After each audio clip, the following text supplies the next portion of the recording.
где вы сможете оставить ваши Today, комментарии. you can leave your comments and your requests. Our presentation today will be held in the format of interviews. And today I would like to introduce my colleague, and Anna Luchik has joined us online, Sustainability Director in Europe. Anna, hello. Здравствуйте. Здравствуйте. Ирина Архипова. Hello, welcome. Irina Arkhipova, External Relations and Communications Director, Coca-Cola HBC Russia. Good afternoon, colleagues. And Elena Kovalyova, Director for External Relations, Communications and Corporate Social Responsibility, Coca-Cola Russia and Belarus. Hello, everyone. So, dear friends, I'd like to welcome everyone once again. Very glad to see you. Please upload the report form. You can keep track of our presentation of report chapters and leave your comments and requests and feedback. And my first question is to Anna. Anna, what are the global priorities of Coca-Cola in terms of sustainability, and how did they change over the last year?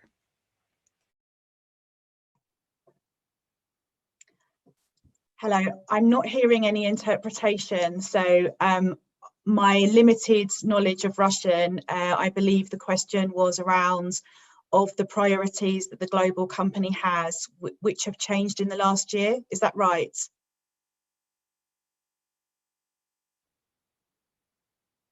Да, это действительно так. Yes, that's true.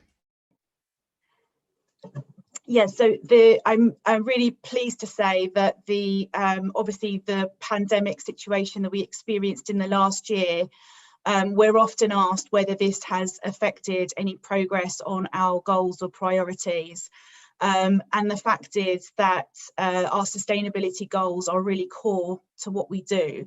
So we have absolutely continued progressing against these priorities. So in terms of our stated priorities, in terms of water strategy and our World Without Waste programme, which is designed with a circular economy for packaging in mind, we have continued to make good progress against our goals. Of course, some of the activities in the execution of these goals, we had to adjust, we had to do things differently because of restrictions to doing things in a physical way. So for example, on-site audits, or when local municipalities suspended collection and recycling schemes because of diversion of resources to other more urgent issues. But overall, our progress on our goals continues.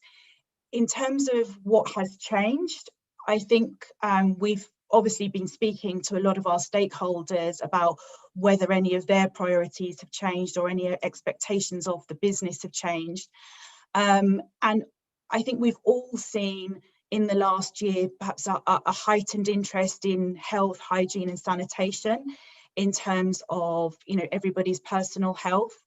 And also the feedback we've seen when we've studied consumer sentiment, for example, is there is an understanding that the world needs to do better to cope with systemic shocks. And I think there is an understanding that climate change could be one of those shocks. And so in terms of where we've updated our priorities is also to look at what more we can do around the challenge of climate change. I think in some parts of the world also we saw inequalities and social unrest exposed in a new way through the pandemic, or certainly made more visible. And so the issues of diversity, equity, inclusion, as well as really how we support our communities around us, which was also very visible in the pandemic, how we support the most vulnerable in our societies and communities. We've also looked at that in terms of should we be doing more, how can we partner more with the organisations we've already supported when it comes to programmes like 5x20, for example, which I know my colleagues will talk about later. What more can we do in the future around supporting vulnerable youth, vulnerable women, who I think you know, have been affected more than other groups during the last year.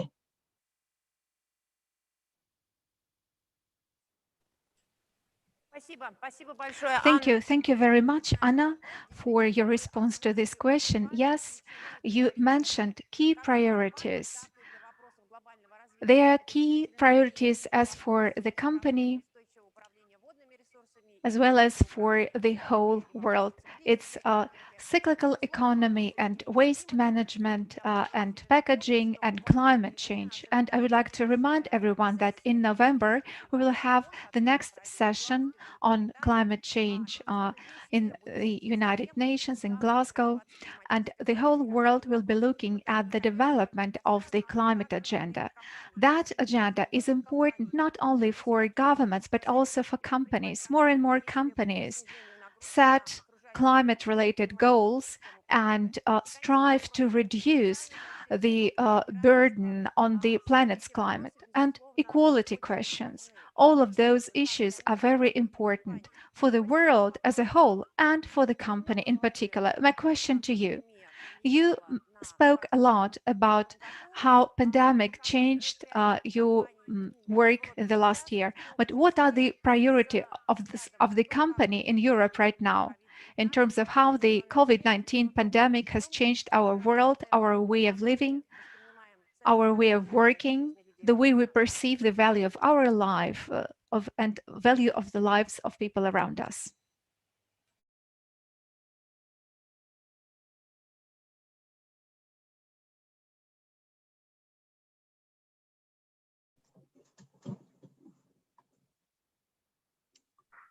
I'm very sorry, I'm not hearing any interpretation. Can you hear me if I speak English? Yes, I can. Maybe Yeah. I'll just repeat the second question. Sorry. Yes, thank you so much for your first answer. And my second question was, you mentioned already how COVID-19 pandemic influenced your priorities. So my second question was, how do you see the changing world and the changing life in Europe with regard to COVID-19 pandemic, and how does those trends with the importance of COVID-19 pandemic, with the way we live and work now, with the way we value our lives and around that influences our how does it influence your priorities and your plans and your strategies in Europe?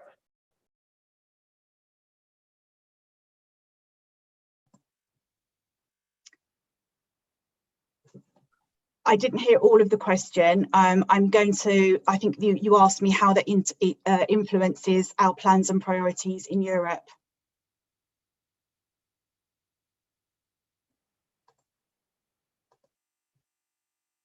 Yes, exactly. Yeah. Yeah, so, you know, our priorities remain in terms of our, you know, our priority agenda is to deliver our new water security strategy, which we started rolling out this year. We also continue on our World Without Waste goals, which is around ensuring that we design out waste and design in better, more sustainable materials for the packaging for our products. But I think, you know, I refer you to my answer earlier in terms of we have seen a renewed focus on some of the more vulnerable communities and groups in our society. And I think this is where we will want to do more in terms of developing some key programs and priorities going forward. And we're in the process of doing that from a European point of view, starting to deliver a sort of social impact strategy to build on the great work that our company and our bottling partners have done in some of the programs that I know my colleagues will talk more about in terms of supporting female entrepreneurs and also empowering youth around employability and skills. So, sorry, I can hear some interference. So really that's where That's where I see some renewed effort and focus in terms of our core sustainability pillars around water, packaging, sugar reduction, and climate protection. We will absolutely continue on the path we've set out.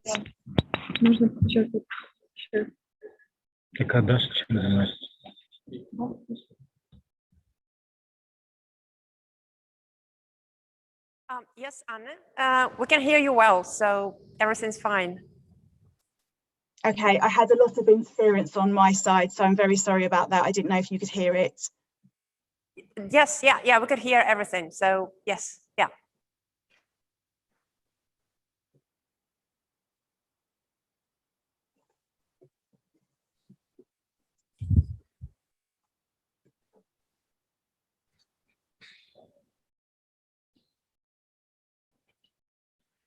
Ну что, друзья, спасибо большое, Анна. Thank you so much, Анна. Спасибо большое, Анна, за презентацию глобальных приоритетов и глобальных стратегий, и также рассказ о том, как меняется работа компаний в Европе. А мы тем временем переходим к основной теме нашего сегодняшнего мероприятия, а именно презентации отчета об устойчивом развитии компании Coca-Cola в России. И мой первый вопрос моим собеседницам, которые находятся непосредственно в одном пространстве со мной сегодня в Москве. Мой первый вопрос Ирине. Каковы основные результаты деятельности компании за 2020 год? Что содержится в отчете об устойчивом развитии? Каковы основные приоритеты для компании именно в России? Что вы можете рассказать по результатам прошлого года?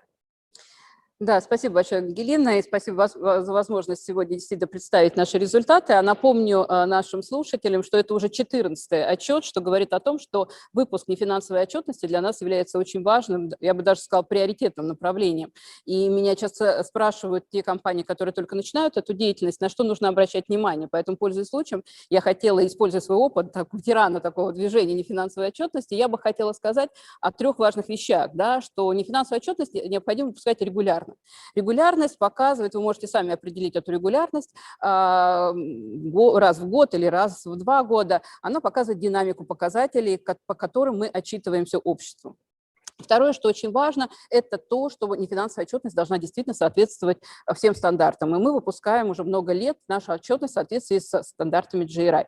Ну и, наконец, то, к чему мы пришли опытным путем, то, что мы привлекаем к созданию отчета заинтересованные стороны не только на этапе выявления существенных факторов, по которым мы отчитываемся, простыми словами, те темы, которые мы поднимаем в своих отчетах, но и привлекаем наших стейкхолдеров, заинтересованные стороны на этом этапе сейчас, вот когда мы уже презентуем отчет, мы не презентуем ее финальную версию, мы предлагаем всем заинтересованным сторонам принять участие, прокомментировать, дать нам рекомендации, обратную связь, и уже финализированный отчет будет выпущен после этой презентации. Поэтому я, пользуясь случаем, призываю всех дать нам обратную связь, это для нас будет большой подарок.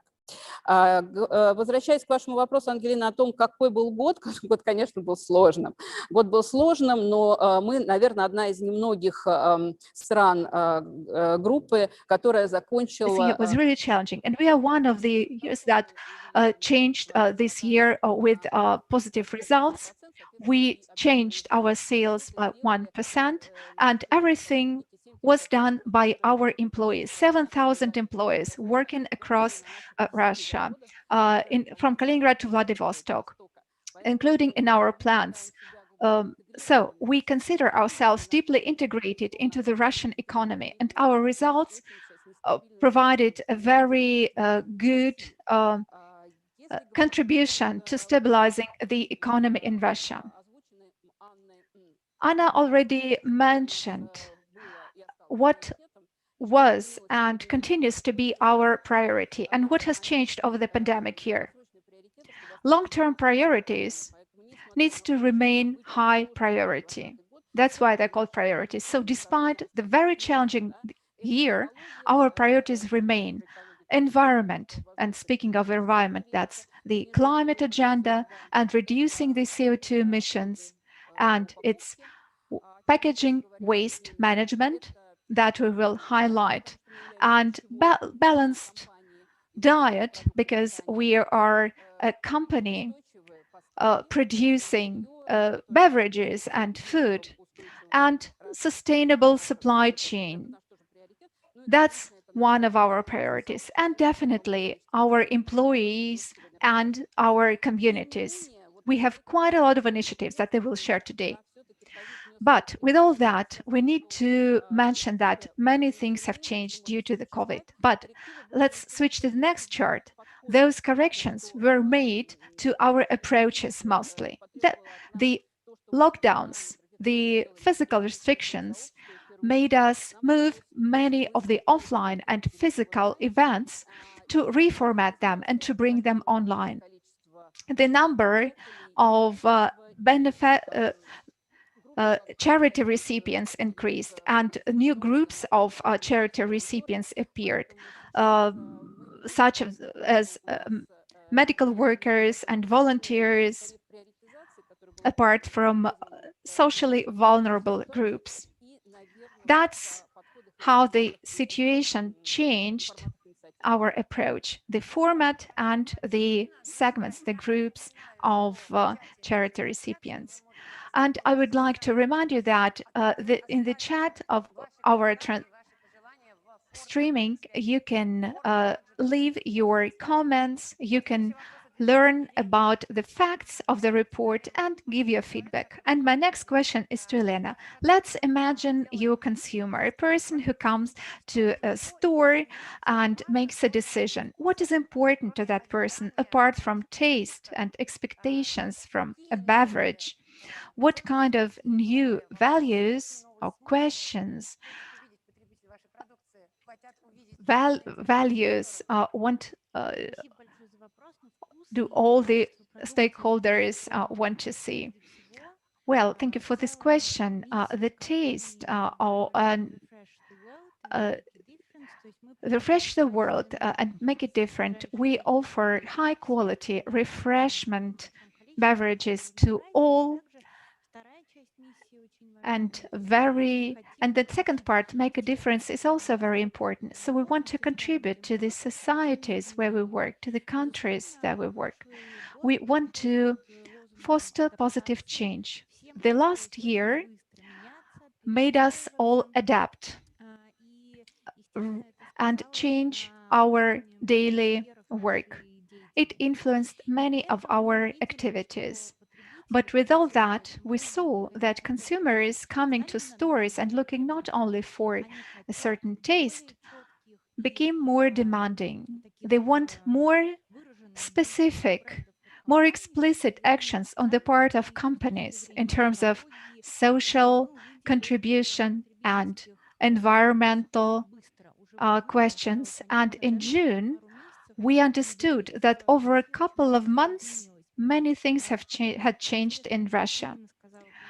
As Irina already mentioned, new groups of charity recipients appeared, and we had to scale up our activities to cover the needs of those new groups and to contribute to the social welfare. And we will mention that in many areas we did more the last year than over the previous 10 years of our activities in the country.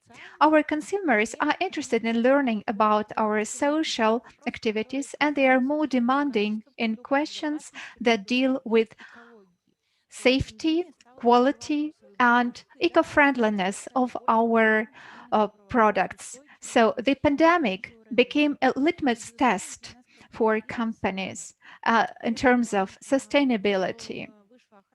And to us as company, business ethics and health and safety at work and relations with our partners, and also our relations with consumers were important to us. So the year 2020 was challenging, but we passed that test well, and we even improved some of the results. Yes, Yelena, thank you very much. That is true. Consumer demands are changing. That is obvious from your report and from the practice of many of us.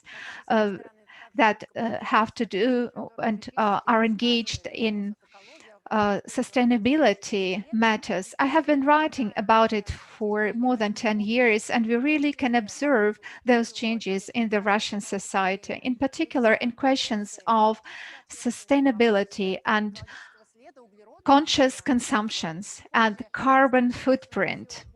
They are getting more and more importance for consumers. We want to understand under which circumstances a product was made, what was done by companies to reduce their environmental footprint. That's why such discussions are important. We can ask questions and we can get information from companies to understand how they perceive those issues, what they are doing already, and what they are going to do next. So speaking about the Russian context, and I would like to remind you once again that we are presenting the Russian report, the report of sustainability activities of the company in Russia.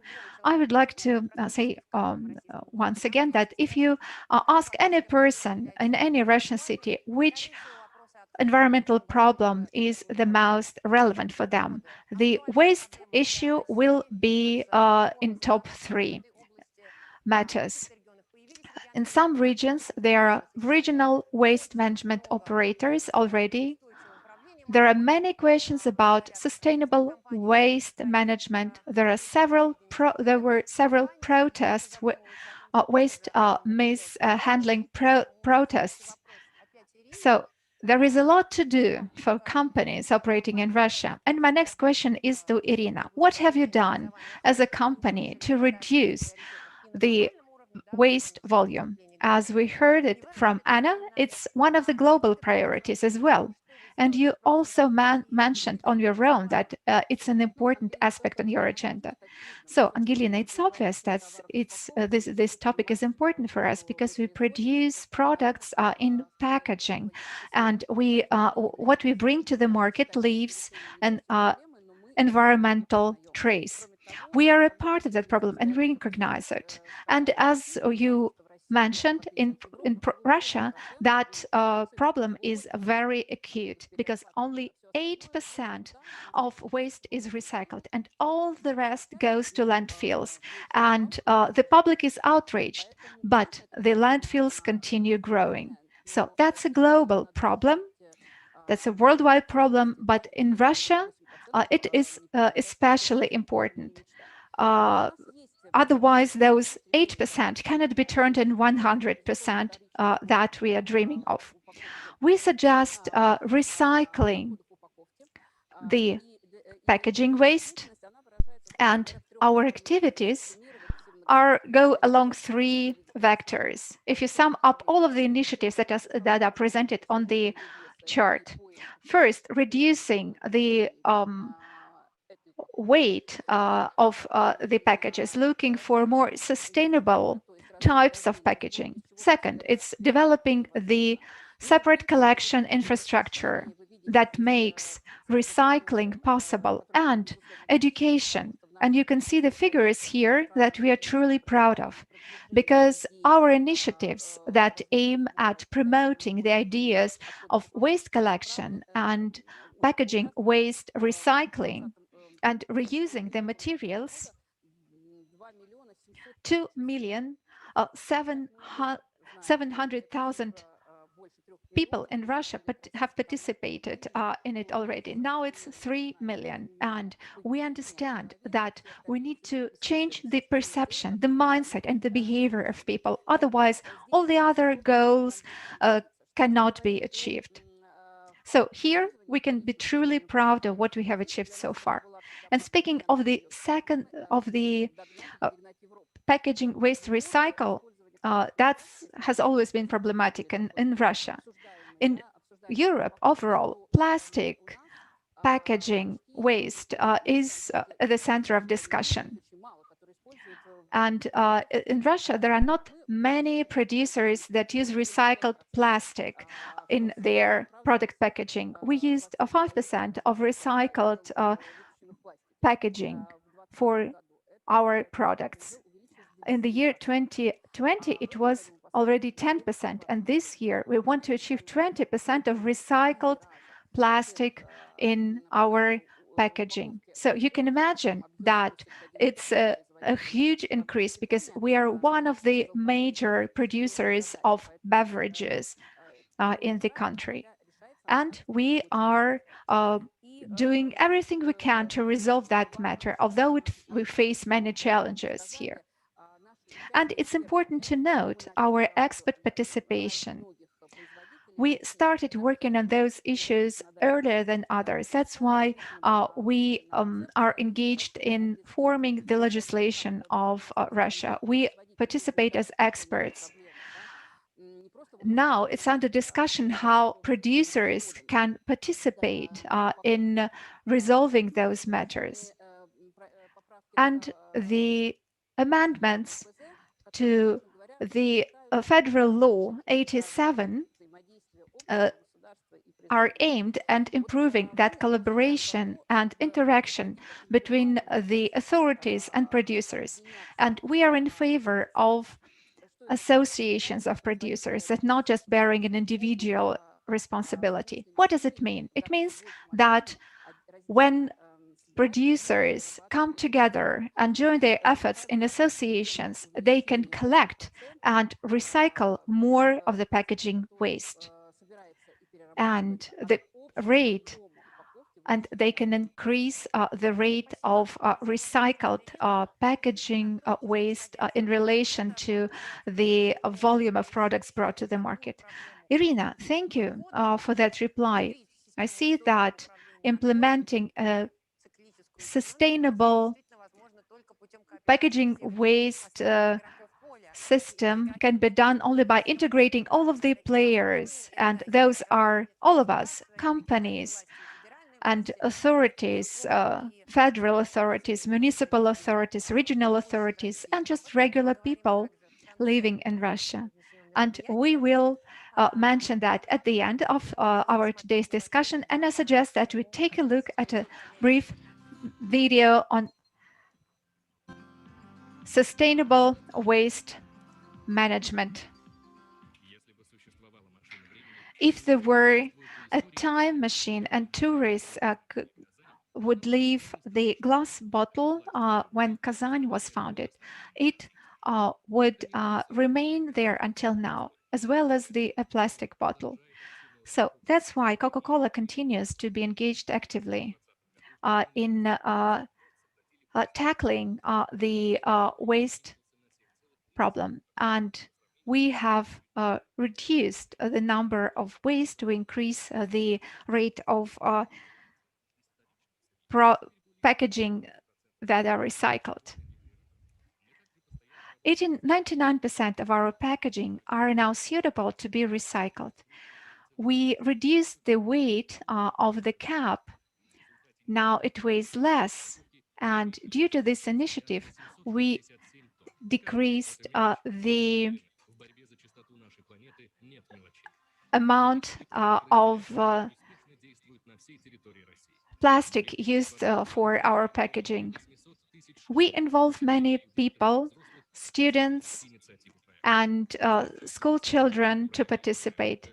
Eco projects, the Live Volga and Baikal, and even in the year 2020, we could remotely collect waste for further recycling.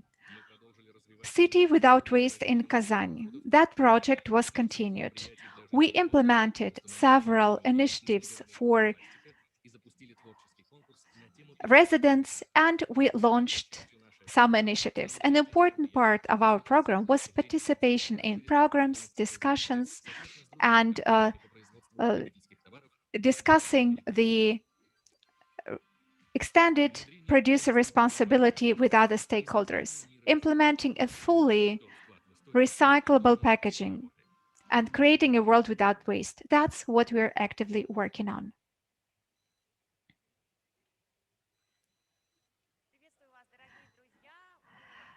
Welcome back, dear friends. We are with you again, and now we are presenting the sustainability report for 2020 of Coca-Cola in Russia. And my next question is about decarbonization and carbon footprint.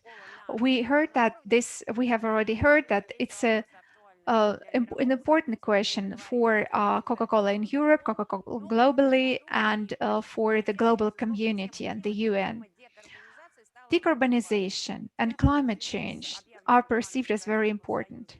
And we need to consider the cross-border, the plans to introduce cross-border carbon footprint management initiative.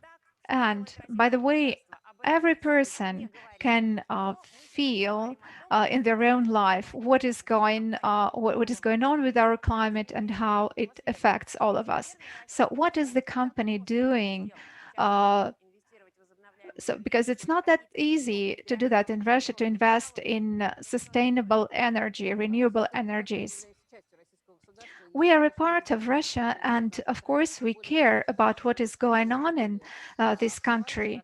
As we know, the climate warming happens 2.5 times faster, and in the Arctic Circle, 4.5 times faster than in other parts. So we need to be very actively engaged. And here we have both reasons to be proud of and to be concerned of.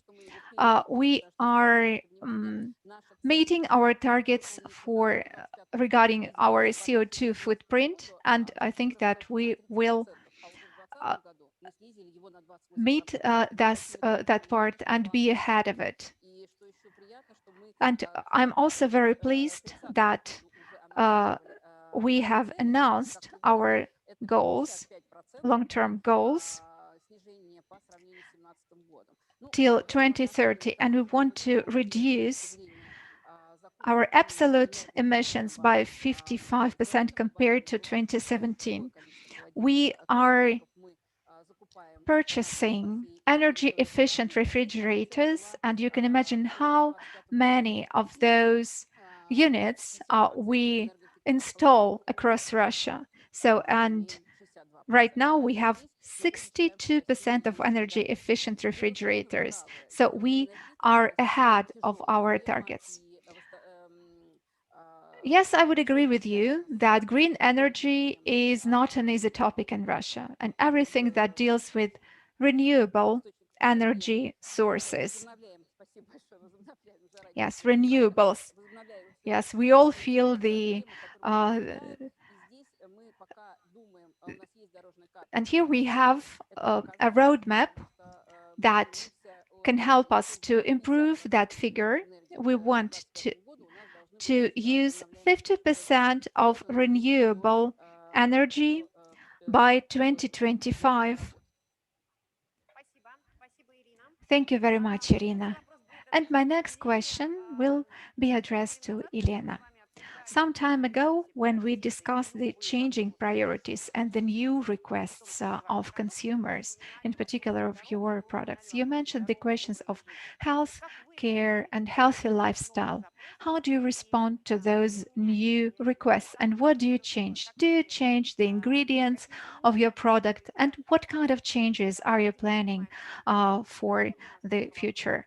Because the questions of health and our condition and our children become more and more important in the concept of the context of pandemic and our overall well-being. Yes, for sure. The questions of balanced diet are very important to our company. We have assumed a global strategy. That's our way ahead, way forward, and we want to produce more beverages with lower sugar contents, more innovative beverages, and we offer smaller packages of sugar-containing products so that consumers can control the amount of calories and sugar that they consume, depending on their dietary requirements. The last year, the year 2020, was very successful to us, and it was almost record-breaking in terms of new options of products that we launched on the Russian market. Today, we have 153 options of beverages, and some of them are absolutely new to us. Coffee, I mean the Costa coffee brand. And speaking of reducing the energy value, we achieved a good number. We want to decrease the calorific value of our portfolio by 10% by 2024. So now we have a lot of products with low sugar or zero sugar content. They make up 37% of all of our carbonated drinks. And we sell products in smaller packaging. They contribute to 22% Recording of our in sales. progress. And we have very clear and detailed traffic light color codes so that consumers can understand what they get in the bottle. So let's take a look at a video dedicated to this topic. 20 brands, 153 types of beverages, innovations, plus 20 products, 5% less sugar compared to 2019 in 37% of all beverages. 22% of packaging have the size of 0.33 liters and less. Voluntary traffic light color codes. We do not advertise our products for children younger than 12 years of age. And we do not place advertising on children's channels. With sugar, without sugar. It's up to you to decide. You make your own choice. Dear friends, welcome back to the presentation of the sustainability report of Coca-Cola in Russia 2020. Coming back to Irina Arkhipova. Irina, as we heard from you and from your colleagues, localization of supply chains and supporting sustainable practices in the agricultural sector are very important for FMCG producers. Sustainable agriculture against the backdrop of climate change and environmental agenda of today is very important. What's going on in Russia in that area? Can you really work with local suppliers and collaborate with them in that area? And what do you do to achieve those goals?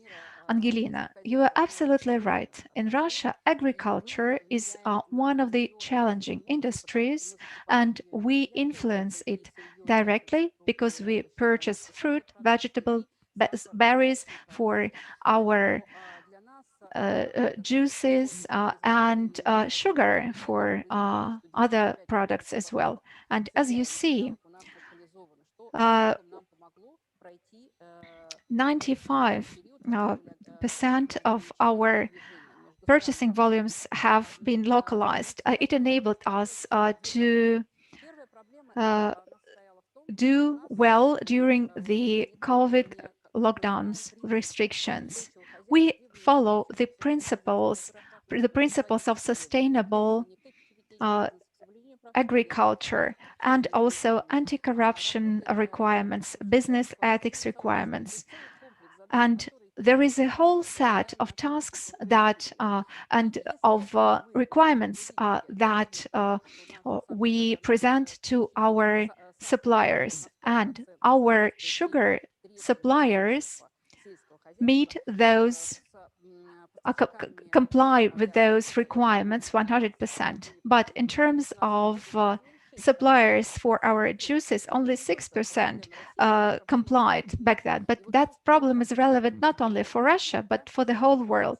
But now 31% of those suppliers meet those goals and meet those requirements. And there are whole regions such as Voronezh, Vologda, Krasnodar that are solid and stable suppliers of produce that meet those requirements. And we have localized procurement of apple puree. Of course, not all fruit and vegetables can be grown in Russia, but apples, that is something that can be absolutely grown in Russia. And we have localized that procurement point.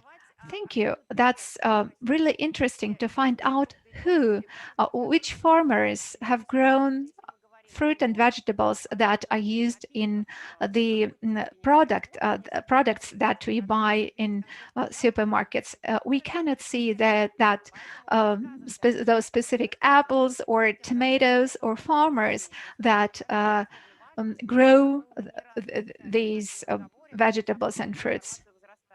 So, but people want to be aware of the agricultural practices, of sustainability of those farmers and sources of raw produce. One of the areas of sustainable development for the company means supporting local communities.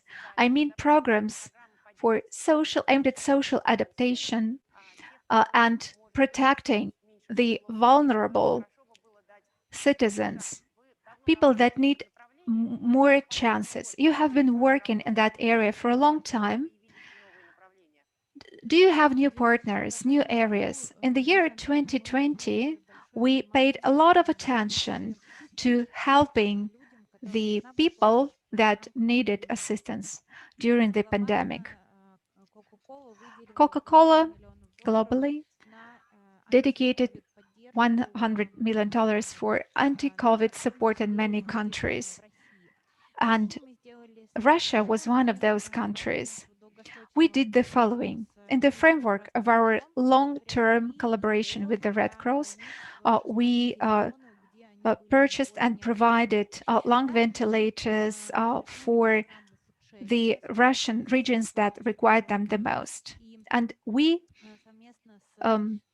supported the food sharing together with the food bank Rus, and we delivered beverages to people that needed it, medical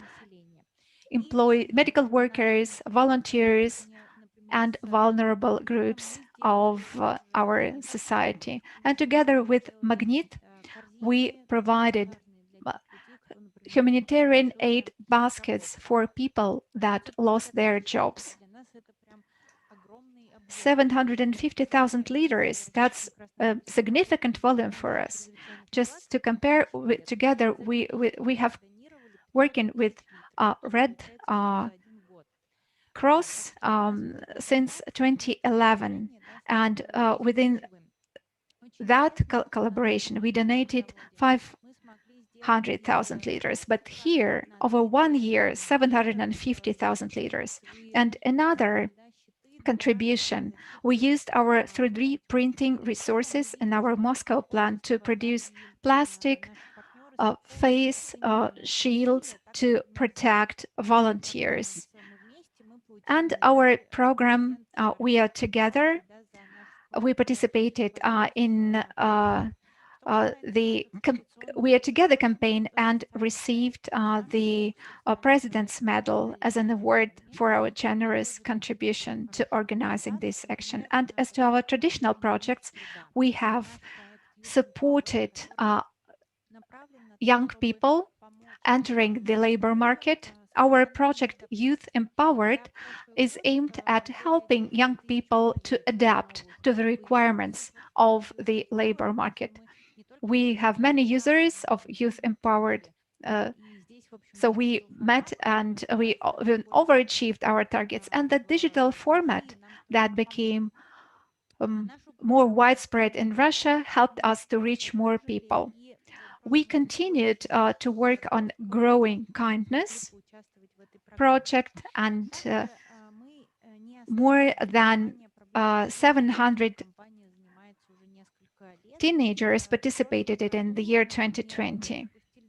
Besides inclusive programs, together with the Hearts Foundation, we launched a project to support people in finding a job,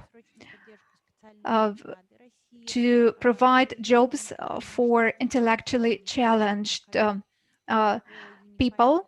And together with the Special Olympics of Russia, we launched a unified leadership program, and more than 2,800 athletes already participated in that. And we signed an agreement with Tatarstan government to support the World Winter Games of the Special Olympics in 22 in Kazan. We had to reformat our Christmas caravan Coca-Cola, but it was very successful, and we could support 1,000 of care recipients of 19 non-commercial organizations. So we achieved the results that we were hoping for. Thank you, Elena, for sharing information about those initiatives that you're supporting. Those are truly important projects, and during the last year, they became even more important because of the pandemic. So let's take a look at the next video. To change the world for the better, that's the main principle of Coca-Cola in Russia. So that's why we are trying to help everyone around us. And the year 2020 was not we did the same. Together with the volunteer movement, we provided free drinks to volunteers in 12 regions of Russia. Magnet Care, we helped to provide food aid baskets to underprivileged members of our society. The pandemic enabled us to take a new look at our infrastructure and use the resource of 3D printing in our Moscow plant to print plastic individual protective shields for medical workers and volunteers. And we helped procure lung ventilators to support the regions that suffered the most. That makes us human, and our engagement in contributing to our social welfare remained the same. In the year 2020, more than 11,000 young people joined the Youth Empowered Project. 700 teenagers from foster homes participated in the Growing Kindness Project. Naked Hearts Project, Unified Leadership, Inclusivity Sports for almost 3,000 athletes. We will support the Special Olympics World Winter Games 2022 in Kazan, the first event of that kind in Russia. We are preparing to Euro 2020, and we organized new formats of supporting care recipients of 19 non-commercial organizations. We have done a lot to support our society over this year, and we are ready to do more. I would like to remind everyone that we are presenting the recent Coca-Cola in Russia Sustainability Report 2020. You can provide your comments and your feedback. And we are moving on. My next question is to Irina. Irina, we all understand that any big company means not just those different stakeholders that we are mentioning today, but also the employees of the company. And the welfare of companies' employees, their work conditions and gender equality become even more important for a company operating globally and locally in Russia. So, what do you do in Coca-Cola Russia to support that agenda, and what are the results? Yes, it's true. We cannot take care of the community without taking care of our employees and their families. And we remember that we have 7,000 employees that work across Russia from Kamchatka to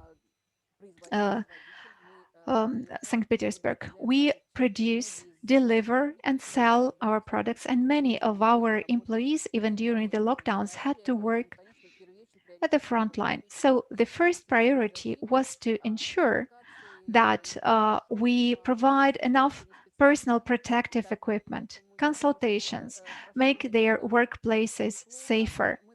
I think that we've done really well. We understand that the employees that had to work remotely experienced psychological discomfort because they were worried about their health, the health of their family members. So that's why we launched the support program that is called Let's Go Through It Together. We can do it together. And you can see that the satisfaction level of our employees that you can see here on the chart, their well-being,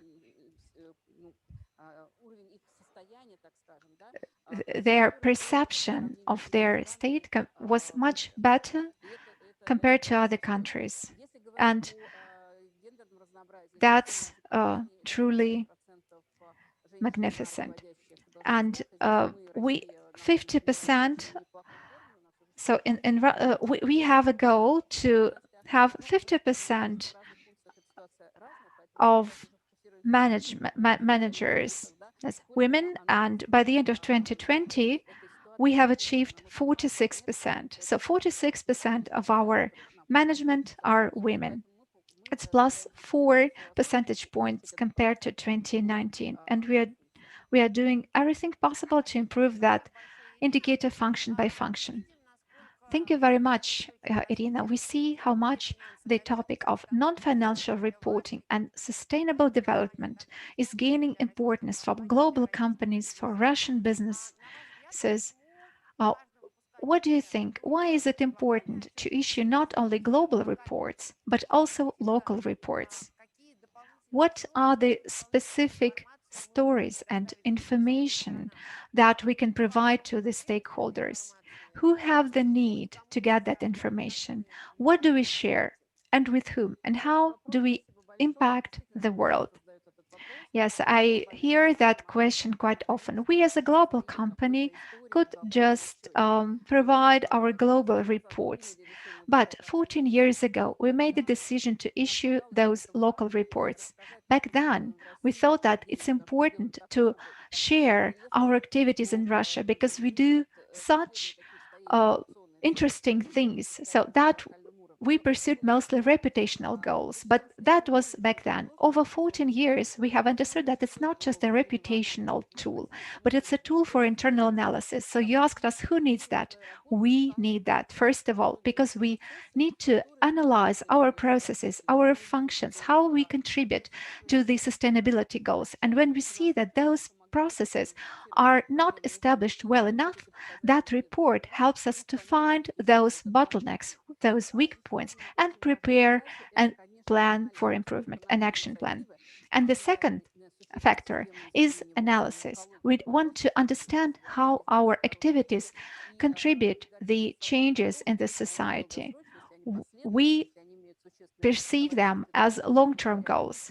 And due to reporting, we can analyze that impact and demonstrate it to the society. And last but not least, why we do it on the local level, it's about information disclosure and transparency. Stakeholders have a lot of demands, especially to big companies. And you can see that we are absolutely transparent. There are key indicators that are improving. There are some indicators where we want to do more and we need to be more, and we try to be as transparent as possible. Thank you, Irina, for your response. Yes, that's very interesting time that we are living in, and many global processes that many things are changing around the whole world and in Russia, and it happens as we speak. Some of the questions that we mentioned seemed marginal for the Russian context a decade ago, 2 decades ago, but now we are discussing that reality that is changing as we speak, and we are contributing to changing it. Yes, we are changing it. The situation is not perfect yet, but we try to contribute it by our actions. So you, our viewers, could see how consumers and suppliers and partners present new challenges, new requirements, new needs, and see how companies react. Or sometimes you are even proactive. And my final question, unfortunately, it's a final question because our time is running up. So, and I would like to address it to Irina and to Elena. What are your hopes and your requests to society? How can the society change so that we can make more progress on our way to more sustainable future? So what do you expect? What do you dream of? Yes, thank you for your question. It's great. Yes, let's remember the golden triangle bringing results. It's business, government, and NGO, non-commercial organizations. And we need to contribute to developing it and scaling it up. We invite and we encourage our consumers to participate more actively in waste management programs and inclusive programs and professional adaptation programs. We want our consumers to be more active so that together we can do good for the society. And our second request is to the media. We would like our media to like good news more so that they find time and place for the efforts that our company and NGOs and other businesses do, so that the coverage around the media increases. And my hopes are connected to the youth. I think that they can teach us a different approach to life. They are not that materialistic as us, and they require us to be more environmentally and socially responsible. So I expect a lot from them, from our youth. And I agree with Yelena. We would like the government, the society to see us as partners. Then, in this case, we can do more together than alone. Thank you, Elena. Thank you, Irina. I will react to your request to the media sphere because I'm a journalist too. And I'd like to say that now there are new formats, and journalism is now much broader than before because everyone that we all can present media content and distribute it. And there are solution journalists that share good stories. And I think it's very good thing that biodiversity among media is a very good thing. And so we need critical journalism and investigative journalism, discovering the facts that we do not like. But we need the journalism to share good stories of strong, positive change. As we already mentioned, the world is changing as we speak, and it's not easy to capture those ideas and to understand how the world has changed.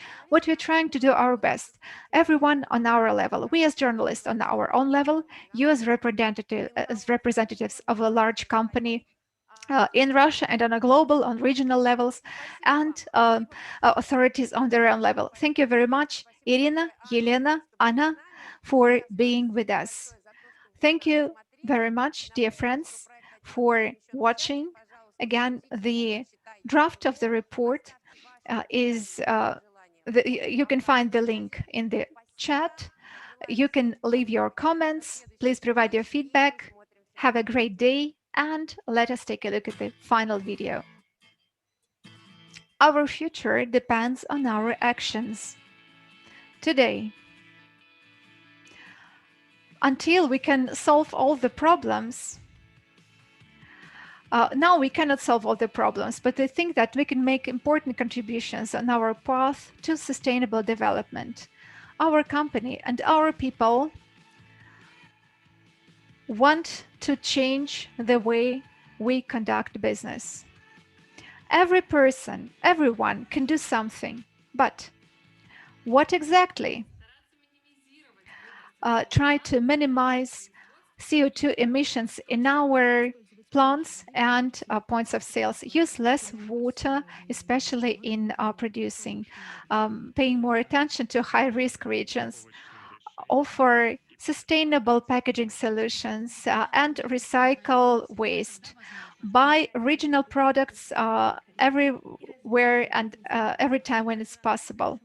Offer more options of beverages to our consumers, including products with lower sugar content, together with our consumers, customers for whom we work.